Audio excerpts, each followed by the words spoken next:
All right, guys, welcome back to our third and should be final installment of the week.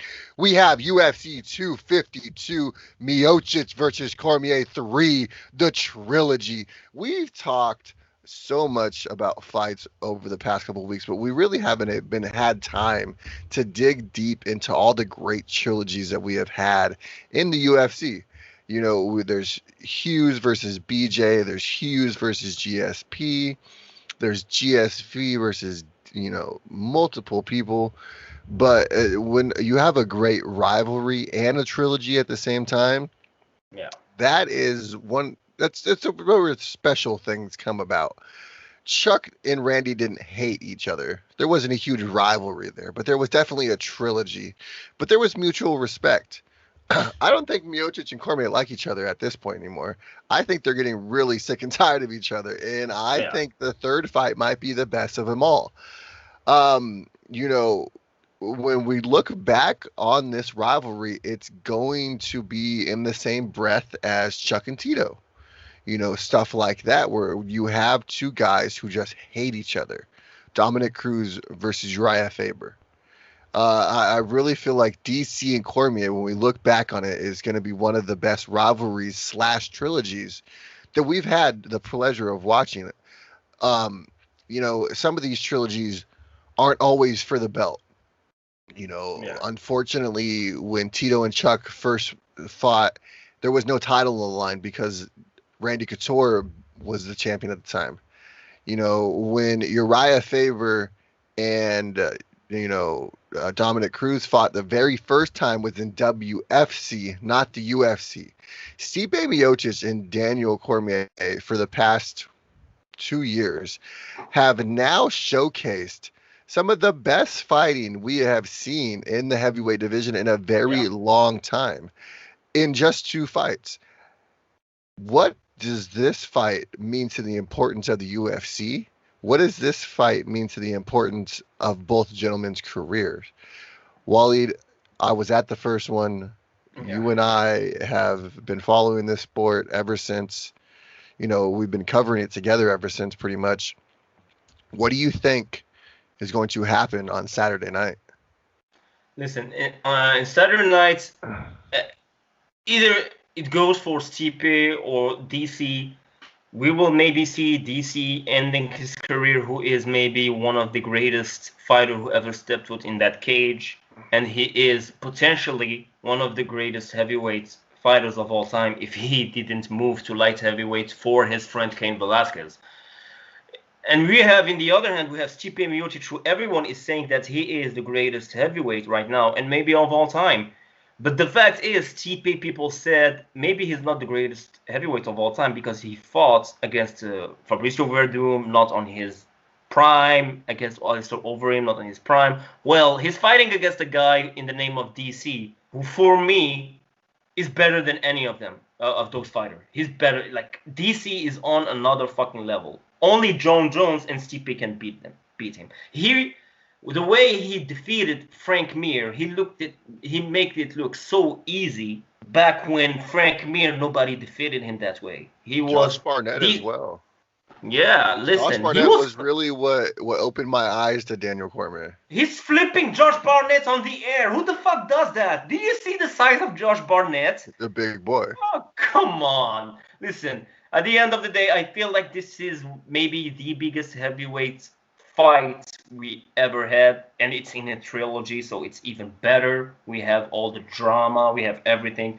It's so great. I wish for both fighters that this fight lasts like 5 rounds and it's back and forth because they deserve a big fight, both of them. But listen, I would just sit down and enjoy. I just rewatched the second fight, and dude, that fight was fucking beautiful. And you see the level, because you see sometimes great fights between 2 unranked fighters and it goes pretty well, but you see the level, those body shots from Stipe.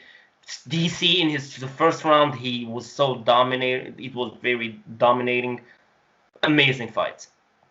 Yeah, I can't wait.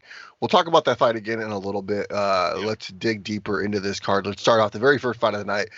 Kai Kamaka versus Tony Kelly in the featherweight division. I'm not too sure about either one of these two gentlemen. I believe both of them are making their UFC debut. Can't wait for this. We talk about this all the time. This is how you want to start off fight cards with guys that you might not know about now, because trust me, if Yeah. you watch these fights and you pay attention, these are guys you are going to see in the future. I look back on old fight cards that'll come past my memories on Facebook and stuff, and I just laugh at like some of the guys who were in the first couple fights. I'm just like, dude, like I had no idea that guy was going to be a star then. Now, those are the type of guys who I'm paying attention to the most, because those are your next stars. Yeah. Especially in opportunities like this, big main event, huge trilogy fights. There's a lot of importance put on this card. There's a lot of decision making put on this card. There is plenty of opportunity to pull guys on this card. There's a reason why it's co-headlined by guys like Sean O'Malley. This is a card with people who the UFC sees a future with. Yeah, I agree with you. And this fighter, Kai Kamaka, another fighter coming out of Hawaii, which is we've seen some big stars from Hawaii. So who knows? Maybe he's the future other bigger star from Hawaii. Who knows? And they really do. We have had some great stars out of Hawaii in the featherweight division as well. Obviously, Max Holloway controlled that division for years. Maybe we have the next Max Holloway here in Kai. Who knows? Chris Dakusin is taking on Parker Porter in the heavyweight division. Y'all listen to Waleed, man. He knows what he's talking about. He just wants to see heavyweights bang in the very first fight, and that's it. So you couldn't get him the first fight. We'll take the second one. Parker Porter 10-5. Chris is 8-3. Much bigger reach advantage for Chris, 78-inch compared to Parker's 76-inch. It's an interesting matchup between these two. Yeah, we don't know so much about those two fighters. I think maybe it's their first fight also in the UFC, both of them. So pretty interesting to see. Now listen, these next two young ladies have been in the UFC for a while. I've been watching Ashley Yoder for a long time. And Olivier Souza, I've been watching since her Invicta days. She's probably one of my favorite fighters, in the smaller weight classes. Olivier Souza is a beast. If they had a division underneath 115, I think she would be ruling it right now. She's 13-2 as a 5'3", 115-pounder. Look at just a reach advantage difference between Ashley Yoder and Olivier Souza, 69-63. But don't look at that as a disadvantage for Olivier Souza. She is one of the most dominant women in there. She reminds me of a young Tisha Torres. She utilizes her speed and her size to get on the inside and make it harder for you to connect on your punches, because you don't have a whole lot of, length on them. If you cannot extend your arm all the way out to connect on a punch, kind of hard to make damage. When she's that close to you, it's hard to make damage. A lot of girls catch her with elbows and stuff like that. No. I don't know if that's in Ashley Yoder's arsenal, that boxing IQ. She is a very dominant boxer. Obviously, she's looked good in her fights in the UFC. She's beaten girls like Ashley Cooper. But she's lost to Mackenzie Dern. She's lost to Angela Hill. She's lost to Marcos. But Olivier Souza, on the other hand, has looked phenomenal in her UFC. She's beaten two high-class women. She lost to Brianna Van Buren, who is on another level. When it comes to this matchup, I think it's going to be the grappling of Olivier Souza that makes a difference. Both of them, they only lost to top fighters, I feel like, in this division. Like, losing to Mackenzie Dern and Angela Hill, I feel like it's not really negative, because come on, this is not an easy matchup, and it was a split decision against Mackenzie Dern, so it was really a close fight. But I feel like this matchup for both of them is better. I feel like they are somehow in the same level, so they both have a chance to shine. Yeah, I really feel like it's a very even matchup. Ashley Yoder is a very, well-rounded fighter. I think that the problem with her, she's a kickboxing style. She doesn't really use a whole lot of elbows. I think the elbows are really what's going to help against somebody like her. Obviously, Olivier Souza is a smaller fighter. She's quicker faster, stronger. I just think it's going to be a long night for Ashley Yoder. I think Livia Souza has the grappling background too. If she wants to take this fight to the ground, it's going to be a really long night for Ashley Yoder. Yeah, I agree. In the very next fight, we have downtown TJ Brown against Danny Chavez. Danny Chavez is, I believe, making his UFC debut, if I'm not mistaken. I think you're right, yes. Fighting out of Miami, Florida, MMA Masters. His last fight was with Global Legacy FC. He beat Dylan Carl. He has some nice victories. He hasn't beaten any real big names. He hasn't lost any big names as well. They're outside of Mr. Jason Suarez. But Jason Suarez beats everybody. So, I mean, that's Jason Suarez for you. Yeah. In my opinion, I believe Jason Suarez belongs in the UFC. He went from Titan FC over to PFL. And right now he's just waiting for a fight. I believe he was talking about doing some boxing. So we'll see a boxing match maybe come up from Mr. Jason Suarez here soon. But back to this fight. Downtown TJ Brown obviously has his one UFC appearance. He lost to Jordan Griffin in that fight. He was dominating the first round, ended up getting caught, though, by Jordan Griffin in a guillotine. I don't think downtown TJ Brown makes that mistake twice, and I think you see him put on a much more cleaner and one-sided victory. Yeah. I'm not sure about that because I don't have a lot of information about this Danny Chavez, but listen, is TJ Brown looks like he looked in his first UFC fight, especially in the first round, I really feel like he may get the W. Yeah, I have to agree with you on that one, especially just there's a lot of hype behind him after his Contender Series fight. He looked really good against Jordan Griffin up until he got caught. I think it's going to be a long night for Danny Chavez. Yeah. Now, Felicia Herring is stepping back into the octagon. She is also releasing a kid's book this weekend. Oh, nice. I don't exactly remember. I believe it's Lemons for Lemonade or something like that.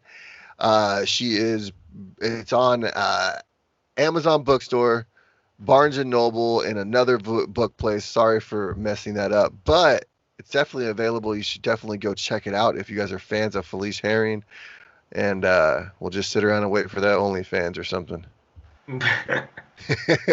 Now she's fighting Verna Garbarova. She has some very dominant victories in the UFC. She lost to Carla Esparza, but she beat Marley Martin, and it was dominant. And she submitted her in the second round. She took Carla Esparza to a decision loss, obviously. But on the other hand, Felicia Spencer has beaten the likes of Justine Kish, Courtney Casey, Alexa Grassa. She's lost to Michelle Watterson, though, and Caitlin Kokevich, sorry. Karolina Kovacevic. Yeah, I don't know. I'm way out of the place. No, it's Karolina. It's Karolina.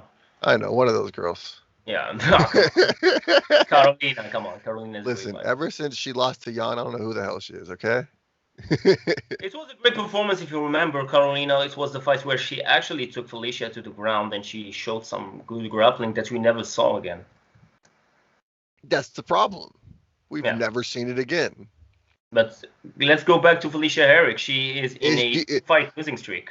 She's on a 2-fight losing streak, going up against a young lady who's only lost once in her career to Carla Esparza, who has tremendous grappling.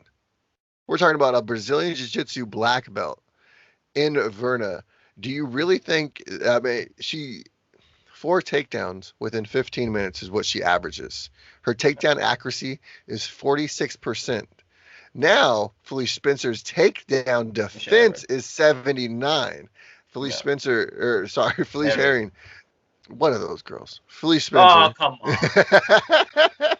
No, I'm just talking shit. Felicia Herring, obviously one of the better takedown artists, but I don't think she's going to be able to last. Listen, if a girl is landing 4 takedowns within 15 minutes, she's going to get one on you. If she gets one on you, she's probably going to submit you. Yeah, both of them have a lot of experience, which is something that you don't see quite in those females division. Felicia Herrig have over 20 fights, which is impressive, And Verna, she has 16 fights, so there's a lot of experience. I'm high on Verna. I know I'm talking a lot of shit about Felice Yeah, Herring. I'm just talking shit. I love Felice Herring. I think she is a very dominant fighter. I just don't think she's yeah, going to beat Verna this weekend. I think Verna could really be the future of this 115-pound division. I know I say that about a lot of 115 pounders, yeah. but there's 3 or 4 women out there who look dominant and who have looked very good doing so. I'm not sure if it will be easy to take Felicia Herrick down. I feel like she had a lot of experience, and it will not be a walk in the park for Berna. Look, listen, she's got very good wrestling. I'm just saying, if she does get taken down, it's Yeah, done. it will be. Yeah, I agree with you. The BJJ is on a completely different level. Yeah, Jim Miller is taking on from hell Vince Pichel. Man, these two are just fun fights waiting to happen. These two never have boring performances. They always go at it. Jim Miller obviously has been in the UFC for so long. You don't stay in the UFC that long without having great fights. Vince Pichel, unfortunately, due to injury, we haven't seen a whole lot of him. But from what we do see, it's always beautiful. Roy Roberts was his last victory. He's only lost in his last 5 fights, Vince Pichel. Gilbert Gillespie. That dude has been beating all kinds of people. On the flip side, the only 5 in the last 5 fights that Jim Miller has lost, he's only lost to Scott Holtzman and Charles Oliveira. You know what yeah, Charles Oliveira brings to the table. yeah, Amazing grappler. Holtzman, outside of losing to Benil Dariush, has looked unstoppable. yeah. And they both won. I think their last fight against Roberts. I think it's the Yes, same Rory fighter. So, Roberts. but dude, Jim Miller, I feel like he's been in the UFC even before that the UFC was made. Like, 36-year-old, still going strong, still winning fights, still looking good. Bro, he was a Impre- baby when he started. Impressive MMA record. Yeah, he's been in the UFC even before that the UFC was made. I feel like he was in the UFC in the 1980s or some shit like that. Right? He's been always. I The really whole like. Every time like I think about old days in the UFC, I see Jim Miller in my head. I don't know why, but We're at UFC 252. yeah. Jim Miller was on UFC 100. And Jim Miller is I still. believe. I believe he was on I UFC I think so. 100. I think he was, but he's still going strong, man. He was on 200 as well, wasn't he? I think so. I think he fought against Joe Lozon in 200, no? Yes. Yeah. Jim Miller has been around forever. Ever. And maybe he will be for UFC 300. Who knows? His very first fight was at UFC 89, and he was on UFC 100. He fought Mac Danzig to a unanimous decision victory. Oh my God. So we're talking about a guy who's been here forever. He holds a victory over Charles Oliveira. Yeah. He's I mean, impressive. he's almost made it to the belt multiple times, except for he just gets knocked off right when he gets to the top. Yeah. He ran into Benson Henderson the first time, and he ran into Nate Diaz the second time. And ever since then, he hasn't. He's been win loss, win loss, win loss, win loss. Yeah, but he is the type of fighter that you will always enjoy watching him fight. Like Super there's exciting, bro. Super super exciting. Can't wait for this fight. Vince Pichel as well. He was on the live season of The Ultimate Fighter. We've interviewed him on the show before. I'm excited to see what he brings to the table. He has been out for a while. He hurt his back, I believe it was, and then his shoulder. One right after the other. And he was supposed to come back. Then he re-injured himself. And so here's his first fight back since he fought Roberts, and that was almost a year and a half ago, and that's when we interviewed him. Can't wait to see him again, and can't wait to see him perform this Saturday. Yeah, me too. Now let's go to the main card, brother. Now, I'm excited about this matchup right here. Okay, and I'm really excited about Merab Devashili. He is, like his nickname says, the machine. The dude pushes an astonishing pace.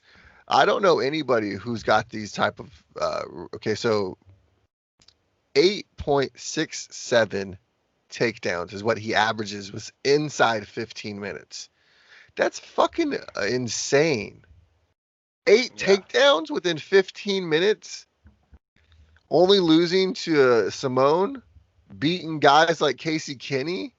I mean, come on, man. Merab is getting a huge step up here with John Dotson when it comes to notoriety because John Dotson's a name. Listen, Joe Dawson is also still going strong and still winning fights. You know, the flashy. Since he lost that haircut, that Doink the Clown haircut, I feel like he regained some What the confidence fuck and he's was winning. going on with his hair, bro? What was I'm that shit? I'm not sure what he was trying to do, but it didn't work out He well. looked great against Nathaniel Wood, and I was high on Nathaniel Wood going into that fight. Yeah, exactly. That was the hair. That was the hair, brother. Ever since he Uh, cut his hair, yeah, he's Listen, gaining confidence. I think he's going to have to do a lot more than cut his hair to Yeah. have to take out Merab Dvalishvili. Murad is a machine. He will not stop. I think He's a he's a five. beast, Yeah, bro. he's a 5 round fighter fighting in 3 rounds. I feel like, and He's a 10-round fighter. he's really bringing the heat, and pretty exciting because Joe Dawson, he have like for a bantamweight, he has those heavy hands. So and he's very quick, in the combination. So pretty interesting. So yeah, but And there's I a feel like reason why these two gentlemen are put on this part of the card. They want to see exactly. how many people are tuning in for this first fight to see this great action. And the first fight really sets the tone. And you have to understand, a lot of people aren't like us, you guys. A lot of people, I'm talking about the people who don't listen to this show. All Yeah. you crazy bastards probably watch every single prelim just like we do. But the normal people who just turn in for the 5 fights of the night, they're like, oh, UFC's 5 nights. No, bitch, it's like 12. But we'll talk about that another time. Yeah, but This is the I type feel of fight that sets the tone yeah, for those guys. exactly, and I feel like Joe Dodson, like he's not in his prime, and I feel like Uh, Marab is actually close yes, to his prime. So I really feel like it will hit the be nail on the Marab's head. night. Yeah, I agree with you, brother. I really think Marab's going to win this one. I see him grinding out of victory. And Dotson's really fast, and I feel like it might be a problem for about a round and a half, but he gets a little tired sometimes. And once he slows down a little bit, Marab's going to just be all over him. yeah, Here's a young man who I've personally seen, and he had a huge tear in the PFL last summer, or sorry, last October, so last fall. yeah. Um, Daniel Pineda is now stepping in to take on Herbert Burns. This fight was originally on the prelims. Ion Kuntelaba was supposed to be taking on what's his name? Who was he Kuntelaba fighting? I'm not sure. Well, listen, Kuntelaba came down with COVID. Yeah, So that is why Kuntelaba is no longer on the fight card.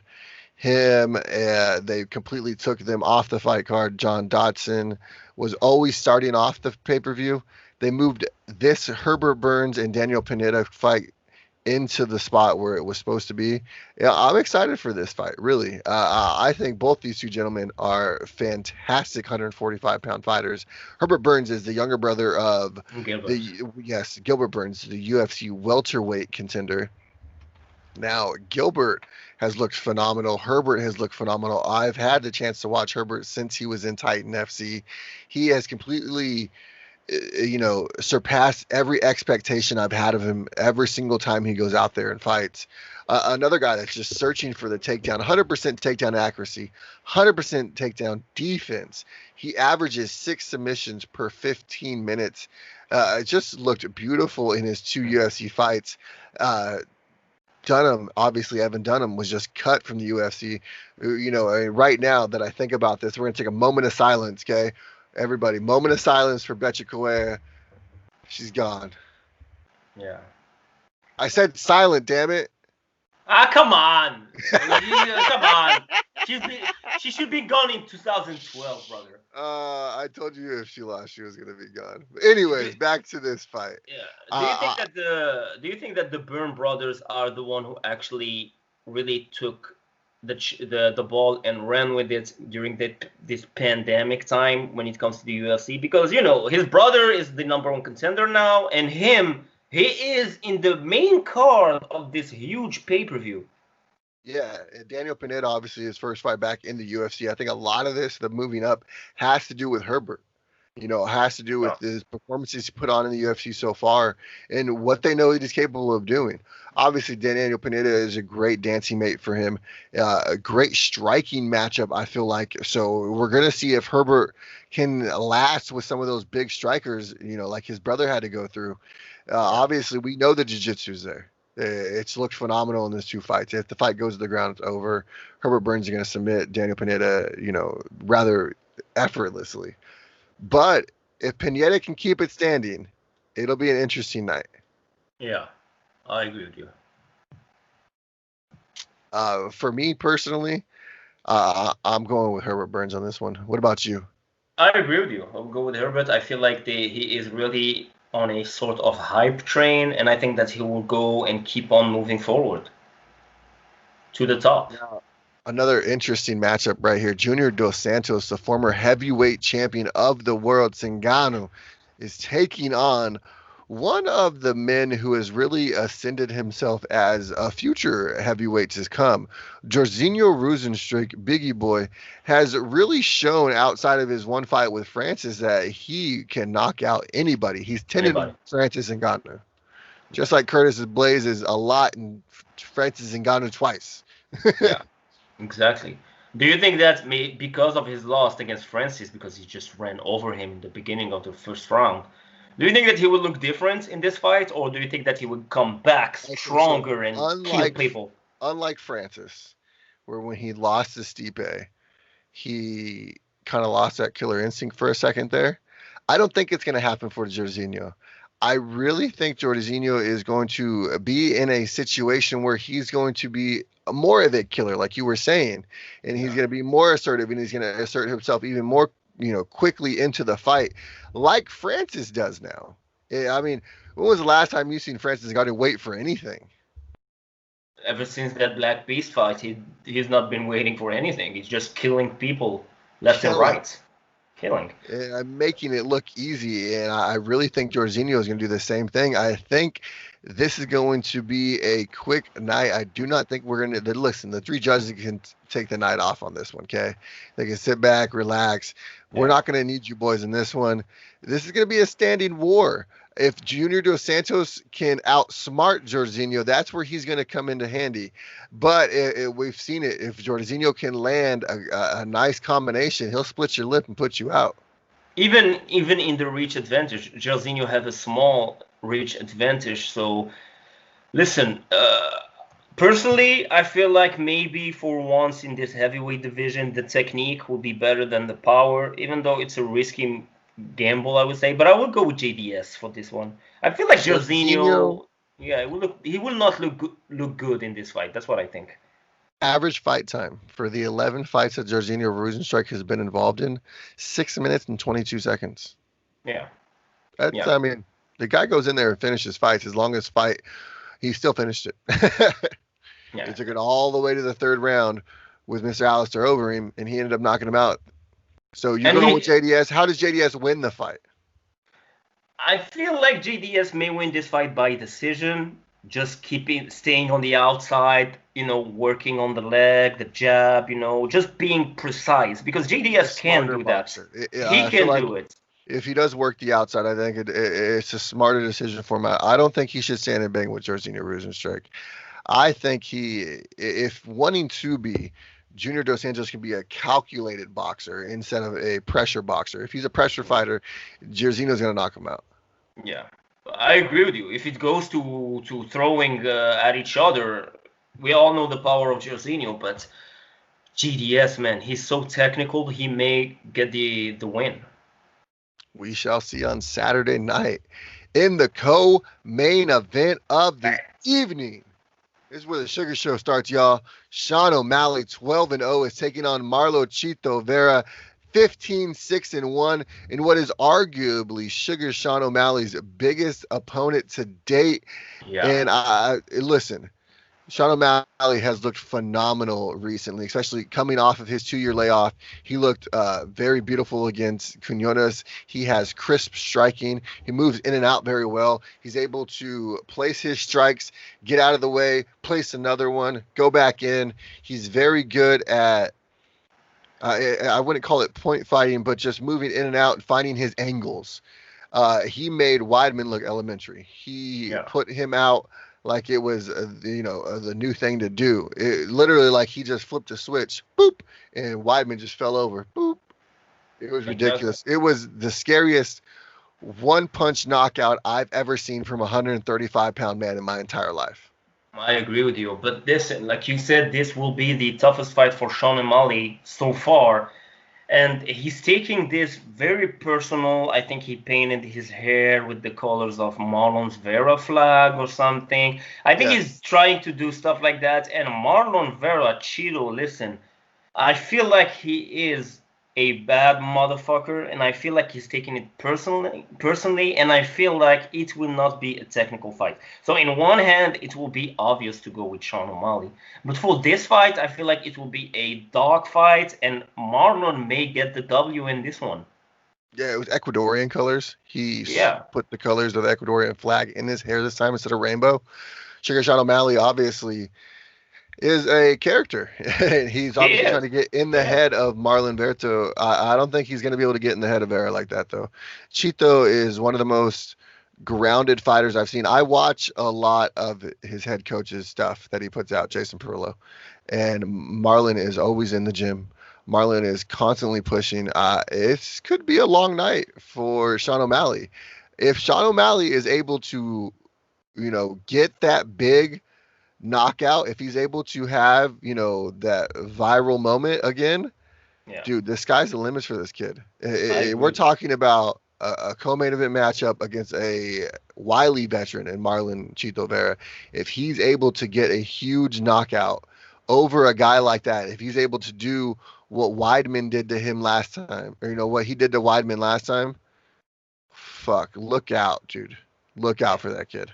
And I agree with you. I feel like Sean O'Malley is the guy that have the more chances to win this fight. But I don't know. I just have a feeling about Marlon in this fight. I think that maybe even Marlon will look great and Sean O'Malley may get the win by decision, But if there's one thing I'm sure about, it will not be an easy fight. Oh, for sure, 100%.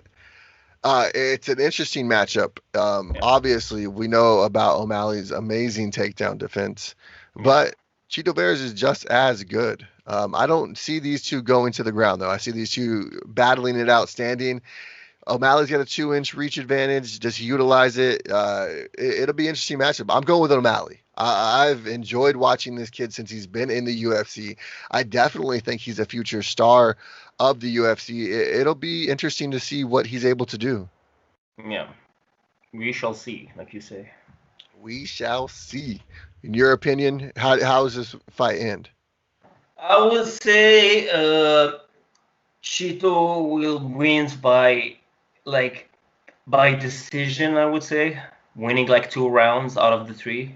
Listen, Marlon Chito Vera comes out, has a dominant first round, and then gets knocked out by Sean O'Malley towards the end of the first round or in the second. Yeah. I'm just going to throw that one out there. Yeah. Here we go. Main event time. The trilogy, man. It's finally happening. Daniel Cormier versus Stipe Miocic 3. UFC 252 has been circled around these two gentlemen's calendar for a very long time now. As soon as it was announced, these two have had an eye on each other for a while now. It's been since International Fight Week 2 years ago where these two gentlemen first, fought head-to-head. Daniel Cormier obviously came out there, had a beautiful game plan. He was able to get on the inside of Stipe Miocic, and he was able to connect with big punches while on the inside. Ended up being what knocked Stipe out was a clean inside right that dropped him on his butt. DC was able to finish him up in that first round. Now we go to the second fight, which was a year and a half later in Anaheim. A venue that has not been too good to Daniel Cormier. Daniel Cormier was, in my opinion, winning every moment of that fight up until the fourth round the third round. It was the end of the third round when Stipe realized that he could hit that body shot. He hit it 2 times late in the third round. And then in the fourth round is when he really put it on with the body shots and he finished Daniel Cormier. in my opinion, DC said it best. You can only make that adjustment once. He's already made that adjustment. Now they have to do what they have to do to keep the body shots away from Daniel Cormier. Daniel Cormier got tired. Yeah. It was very, all over his face. He was tired within those fourth rounds. If he's able to keep his cardio to what I expect it to be, it seems like he's been fully focused on just this fight. I really feel like Daniel Cormier wrestles Stipe Miocic for 5 rounds and grinds out a decisive victory. Yeah.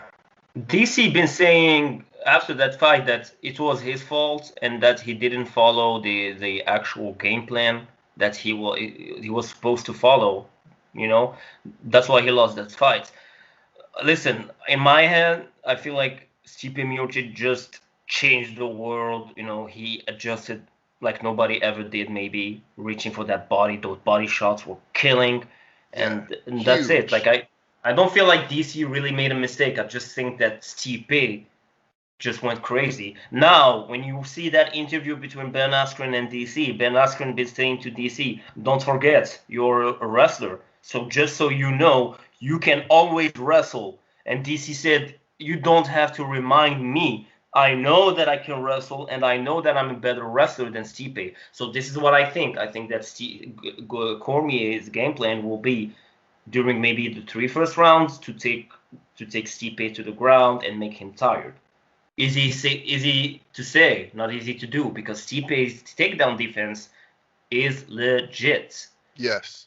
So yeah, if you go for a takedown, you can always get cut by an uppercut, a knee, an elbow. And one thing that Stipe does very well is he's very good on moving backwards and knocking people out. We've seen him do it against Fabricio Verdum. Exactly. Even I feel like maybe no, it was especially against Fabricio Verdum. I guess Overeem, it was Overeem who was running actually. Yes. Yeah. So pretty interesting matchup. What do you predict? You actually predict that DC? You want DC if it's his last fight to go with a win, or what do you want? If he wins, this isn't his last fight. Come on. Let's suppose it is. If he wins, and when he wins, Dana White is going to offer him a truckload of money to defend his title one more time at heavyweight against Jon Jones. Do you think he wants it? He already, in his head, he already lost to him. Listen. Do you know how much money they're going to offer him? I don't know. When has DC ever not made a smart business decision? DC he could have stayed off UFC 200 and not got the payday. Instead, he took a fight against an Anderson Silva to get that payday, correct? Correct, but he was limited by the time and when has he ever shied away from a payday? Listen, he's getting We're talking older. about millions. He's getting older also. Exactly. So why not go out with a huge bang? You're probably going to get maybe $1 million, maybe $1.5 million off this fight. What if you get $2 million just out the gate? What if the UFC's, I'll give you $2 million before pay-per-views? I think that even a fight against Francis Ngannou and he would get paid, Even against Francis. I would rather fight Jones than Francis. Fuck you. Francis changes people's lives. I agree with you, but we're saying that if it's for another fight, it will be either Francis or Jon Jones, and he will get paid. But money is not everything. He will still have a platform to win money. He have a podcast or wherever. He will do something with Ariel Helwani. He's still a broadcaster. Listen, and he will run the gym at AKA maybe also. So there's a lot of stuff that DC can do. He's a father. He's a husband.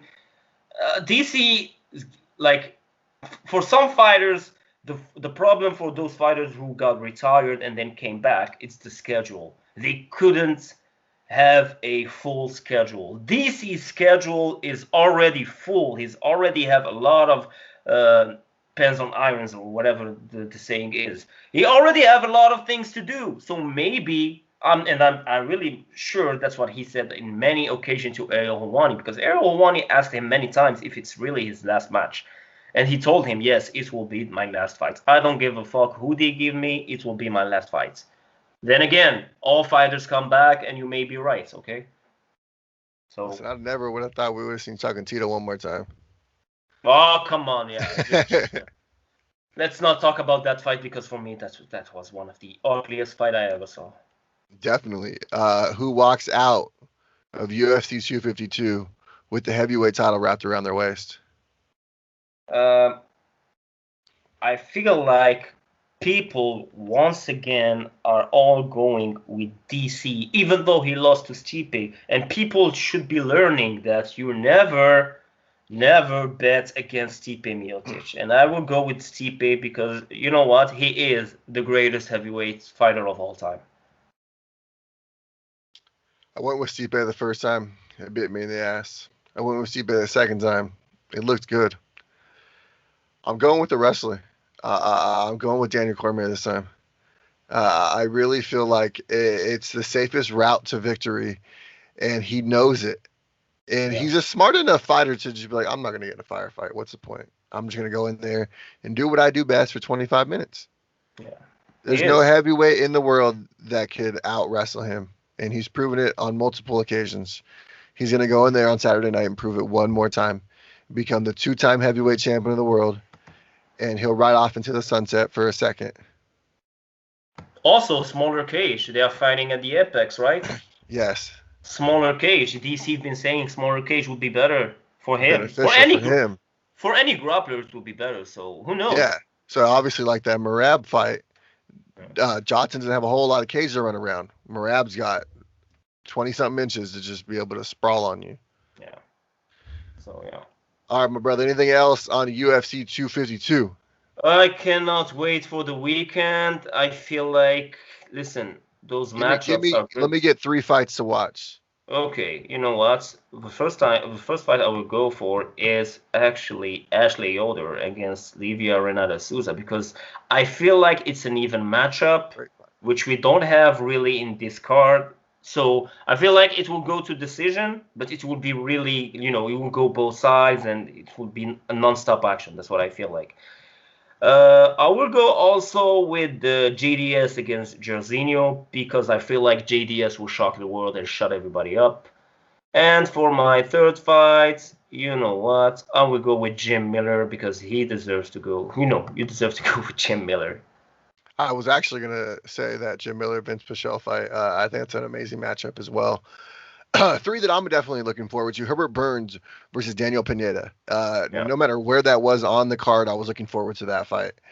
Sean O'Malley getting his big opportunity to showcase this co-main event slot against a very highly talented bantamweight. You know what I mean? He hasn't had this huge victory over this guy who gets him into that next level. And this is that guy who gets Sean O'Malley into that next level. And Saturday we'll find out if he's ready for that step. And then obviously we're going to go to the main event. Daniel Cormier, Stipe Miocic. This really solidifies who's the best heavyweight that we've seen in our generation. Is it Stipe Miocic, who has the most title defenses? Or is it, Daniel Cormier, who was able to hold the heavyweight and the light heavyweight title at the same time? We'll find out on Saturday. I'm going with DC. You're going with Stipe. I can't wait. It's going to be a hell of a fight, man. It will be. It will be, brother. Anything else on UFC 252 before we get rid of him? Nothing special to say. Very excited about this card. And, that's it. Yeah, I can't wait. Be there, be square, knuckleheads. Saturday, ESPN Plus pay-per-view. That's the only place you can get it unless you're streaming it. But don't do that shit. Okay, get these guys paid. UFC Apex. Can't wait. Go and watch these fights. I will see you knuckleheads later. Peace.